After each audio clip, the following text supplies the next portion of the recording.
Começa agora um programa que traz tudo sobre o livro mais lido em todos os tempos. Apresentamos O Som do Livro.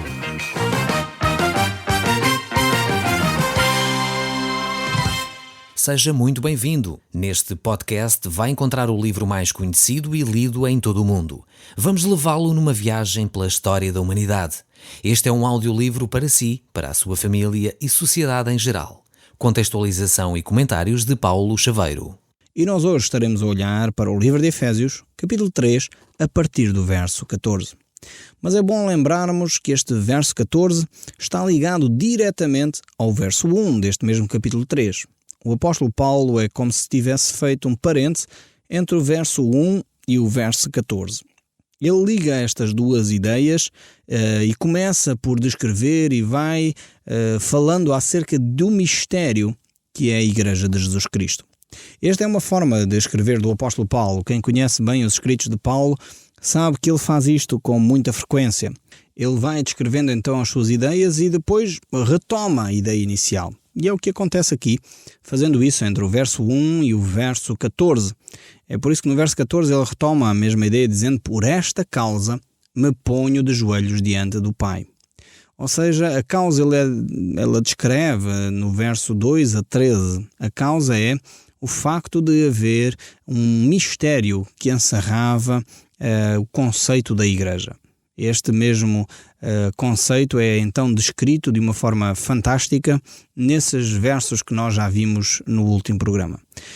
O apóstolo Paulo jamais teria sido o grande pregador que foi, o grande escritor que foi, se não fosse um homem de oração, como nós vemos aqui. Ele é um homem dedicado à oração.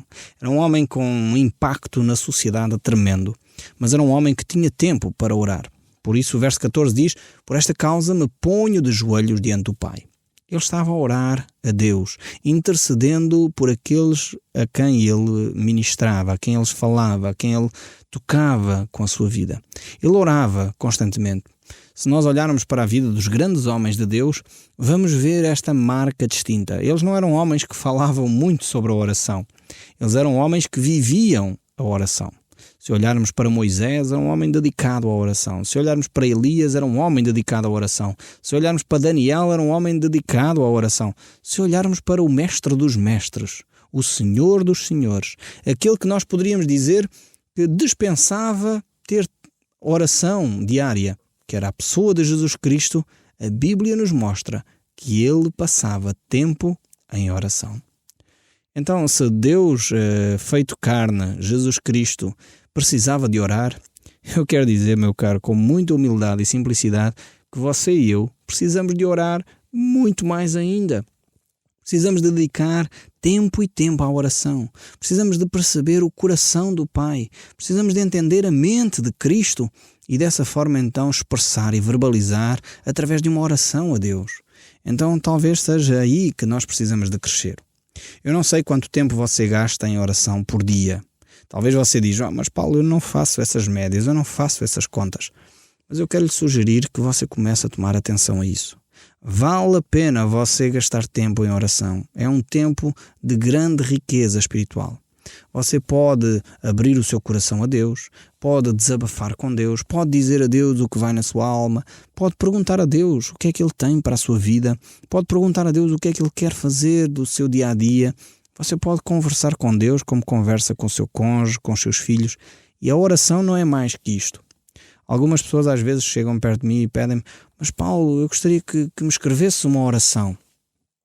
E são raros, digo já, são raros os casos em que eu aceito escrever uma oração para alguém. Porque eu creio que o mais importante não é as pessoas repetirem as ideias ou as palavras que eu deixei. O importante é elas poderem colocar em palavras suas aquilo que vai na sua alma. E muitas pessoas querem ter orações feitas pelos pastores, pelos líderes religiosos, têm talvez o seu próprio livro de orações. O mais importante não é seguir determinadas orações, não é repetir aquelas orações. O próprio Senhor Jesus Cristo, quando nos estava a ensinar a orar, no Evangelho de São Mateus, no capítulo 6, ele dizia: não useis de vãs repetições. Parece que Jesus o conhecia bem a si e a mim, não é? Muitas vezes nós usamos vãs repetições sem dar conta quase. Vamos para uma refeição, sentamos-nos à mesa, queremos agradecer a Deus os alimentos, então lá repetimos ali uma oração de agradecimento a Deus. Talvez alguns cantam uns cânticos, outros oram assim umas orações. Se vamos, talvez, para falar com Deus, faz a oração do Pai Nosso. E a pessoa vai e faz a oração do Pai Nosso e usa e repete aquela oração. É extremamente importante não usar de vãs repetições. Jesus, conhecendo o nosso coração, avisou, alertou logo, dizendo: não useis de vãs repetições. E depois, então, Jesus ensina a oração do Pai Nosso. É extremamente interessante ver que há poucas orações registradas na Bíblia. Há muito poucas orações que foram deixadas escritas. Há muitas referências à oração. Atenção, a Bíblia fala muitas vezes sobre a oração, mostra como é importante orarmos. Mostra também dizendo que Jesus várias vezes se retirou para orar. E mesmo diz o próprio Senhor Jesus Cristo: orai para não cairdes em tentação. Uma das razões fundamentais para a oração é esta, é não cairmos em tentação. Talvez você está a lutar com um vício, está a lutar com alguma dificuldade, está a lutar com alguns pensamentos que não consegue controlar. Há duas armas poderosas que Deus nos deu para vencer os vícios. A primeira, de acordo com os Salmos 119, é guardar a palavra de Deus no nosso coração. Foi assim que Jesus Cristo resistiu a Satanás. Quando Satanás o tentou com a própria palavra de Deus, Jesus disse: está escrito. Jesus conhecia a Bíblia, ele por isso podia dizer: está escrito. A primeira arma poderosa para nós resistirmos a Satanás e às tentações é a Bíblia, é conhecendo a Bíblia. A segunda arma poderosa para resistir às tentações é a oração. É por isso que Jesus diz o que diz: orai para não cairdes em tentação. E às vezes nós andamos a tentar tantas coisas, esquemas, e arranjamos metodologias e fugimos às situações, mas não usamos as ferramentas que Deus colocou à nossa disposição. Deus colocou à nossa disposição duas ferramentas essenciais, a Bíblia e a oração. Se nós tivermos essa disciplina diária de oração, de leitura da Bíblia, certamente a nossa vida seria muito diferente. Eu estou desejoso de ver o nosso país a ser transformado pela palavra de Deus. É por isso que me entusiasma tanto estar convosco aqui este tempo, apesar de curto, e eu sei que vários ouvintes fazem esta grande reclamação, sentem que o nosso tempo aqui em conjunto é muito curto, gastamos pouco tempo, são só de facto 20 e poucos minutos que nós passamos em torno da Bíblia, mas de facto muitas pessoas sentem esta necessidade. E eu acredito que quando todo o nosso país tiver a palavra de Deus ao seu alcance, conhecer a Bíblia, a nossa nação vai ser transformada de dentro para fora. Não vai haver leis que venham de fora para dentro mudar as pessoas. As leis não mudam as pessoas. As leis são normativas, são para nos ajudar a perceber o que é certo e errado. São fundamentais, como é óbvio. Mas as grandes mudanças que mudam uma nação é aquelas que acontecem no coração do homem. É essas que fazem toda a diferença. E eu espero sinceramente e acredito sinceramente que a Bíblia pode transformar o nosso país. Pode transformar o coração desta nação, quando o povo português, que se diz cristão, começar a pegar na Bíblia e a ler de uma forma sistemática, não permitindo que corrupções, imoralidade, sensualidade, pornografias e outras coisas que tais nos dominem a mente, bruxarias, horóscopos, tanta coisa que domina a mente dos portugueses, fatalismo, depressão. Precisamos de pôr na nossa mente aquilo que é as palavras da vida eterna, como Jesus dizia, as palavras da vida eterna. Quando nós começarmos a ler a Bíblia, a orar, certamente o nosso país começará a ter um rumo completamente diferente. Deixe-se você mudar. Eu sei que não é fácil você mudar a sua vizinhança. Eu sei que não é fácil nós levarmos Jesus a toda a gente. Eu próprio dou graças a Deus pelo privilégio que Ele me deu de poder ter este programa onde falo consigo e com muitos milhares de portugueses ao mesmo tempo. É um privilégio, eu sei disso. E dou graças a Deus porque eu sei que não fiz nada para o merecer. Sei que é fruto da graça divina, é fruto do poder de Deus. Alguns de vocês eu já contei como é que isto aconteceu. Foi um tempo de oração. Estava a orar, não falei com ninguém, porque sei que é extremamente difícil ter um programa na rádio. Eu estava a orar a Deus, como seria importante poder partilhar a mensagem do Evangelho com milhares de pessoas. Se houvesse a possibilidade de um programa na rádio ou na televisão, era fantástico, porque milhares de pessoas podiam ouvir logo a tua palavra. Mas como eu sei que era extremamente difícil em termos financeiros, extremamente caro, eu nem me atrevi a mencionar a ninguém este meu sonho, este meu desejo, este meu desabafo de oração. Mas eu disse a Deus: Deus, se é da tua vontade, faz.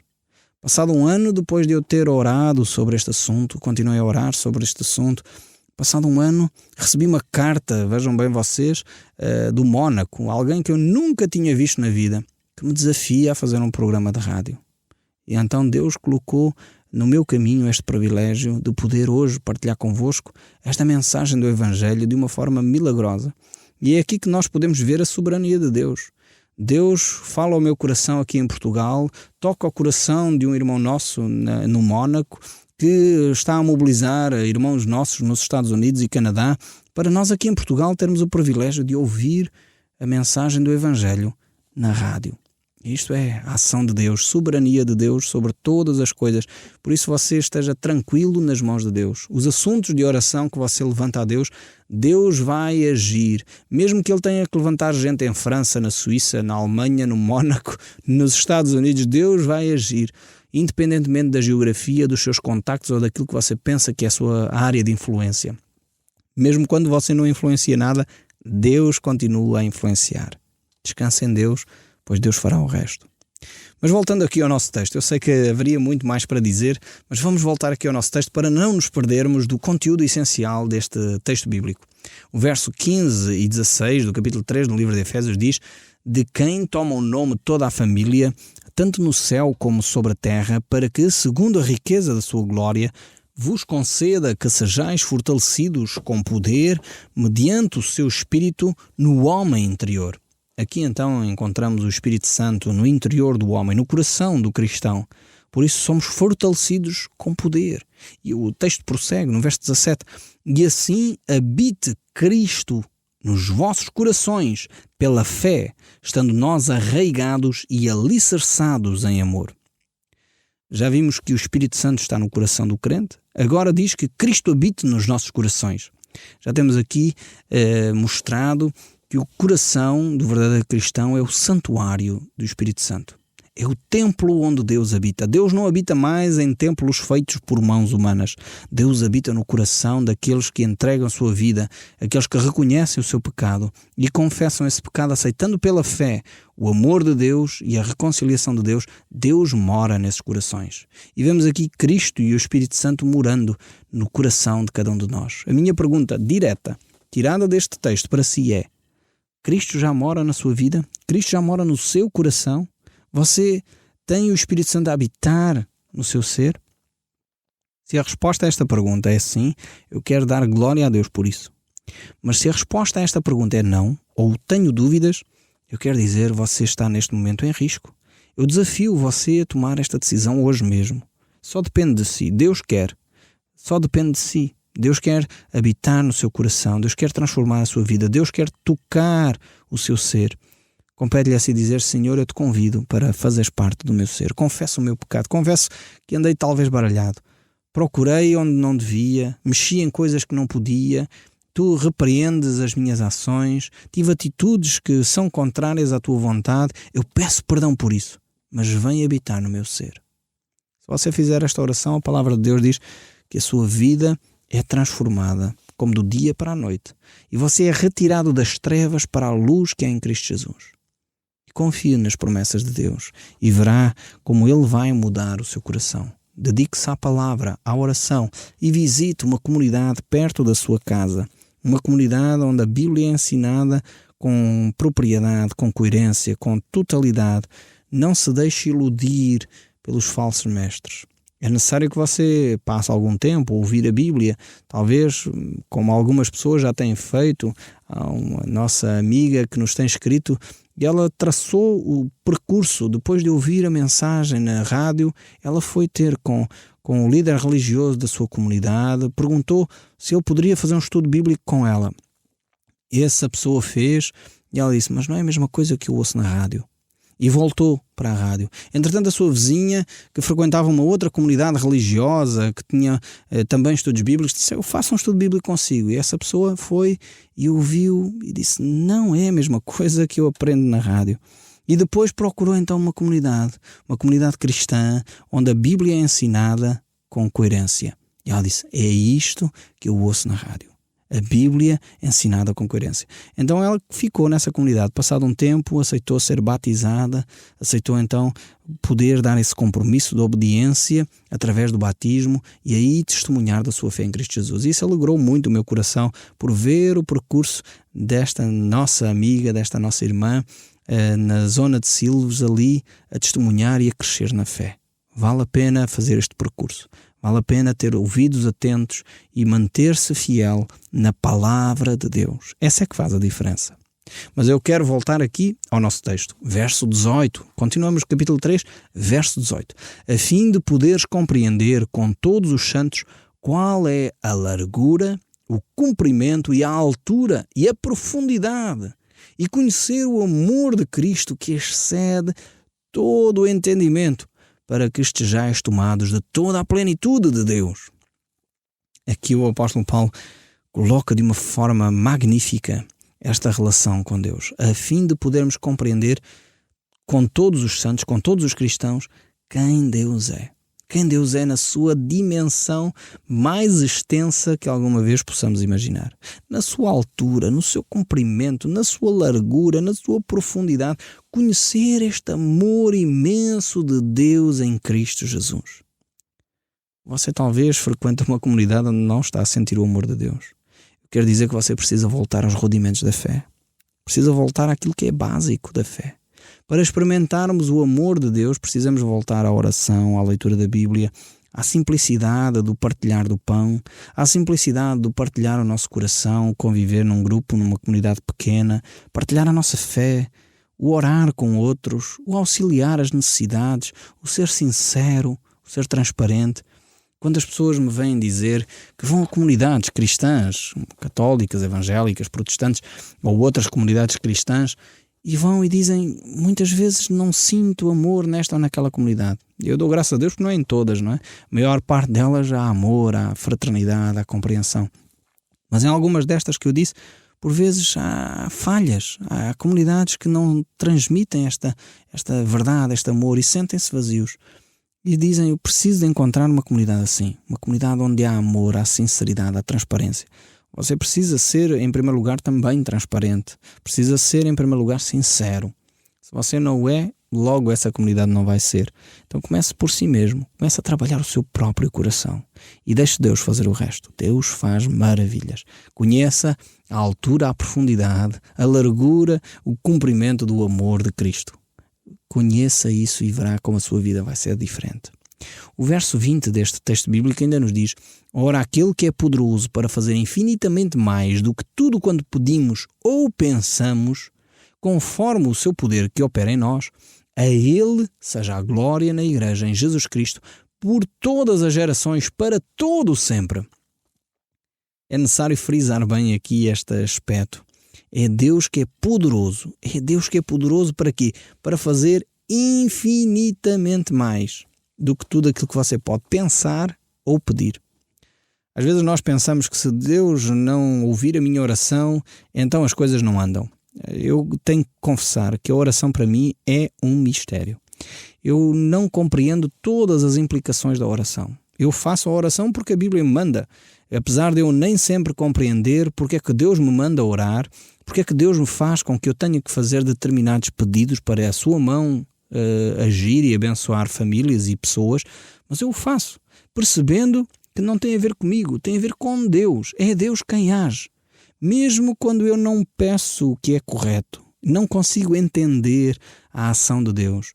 Eu não consigo abarcar tudo aquilo que é a compreensão e a ação de Deus na vida dos outros. Por isso é que Deus faz infinitamente mais do que aquilo que eu posso pedir ou até pensar. Às vezes eu penso, bem, seria bom ajudar aquela família. Eu vou orar a Deus para que Deus abençoe financeiramente aquela família. Mas Deus não quer assim. Deus quer ir mais além. Deus talvez quer criar um caráter honesto naquela família. Então, em vez de Deus trazer simplesmente o dinheiro, Deus se calhar vai providenciar um trabalho onde aquela família pode gerir melhor o seu caráter, onde aquela família vai poder ser limada nas suas arestas. E por isso a pessoa, em vez de simplesmente ter o recurso financeiro que aparentemente era o problema, Deus quer ir mais longe com ela. E às vezes nós nem pensamos, nem sonhamos o que Deus está para fazer. E Deus quer não só transformar aquela família numa bênção em termos financeiros, mas quer, acima de tudo, transformar aquela família numa bênção espiritual para uma comunidade. Quer transformá-la num exemplo. Não quer só encher a sua carteira com ouro, mas quer que eles sejam ouro precioso, um exemplo precioso a ser visto pela comunidade. E às vezes é na fornalha ardente da tribulação que o ouro se torna mais refinado.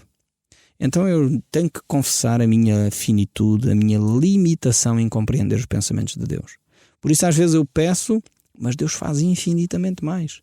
Eu penso e Deus faz infinitamente mais. Então devemos confiar neste Deus Todo-Poderoso, esperando que o Espírito Santo em nós nos dirija a ficar com os pensamentos de Cristo, como diz o próprio apóstolo Paulo também, para que nós possamos pedir segundo o coração de Deus. E deixe-se ficar com estas promessas de Deus para o seu dia-a-dia. O Som do Livro, uma produção da Rádio Transmundial de Portugal.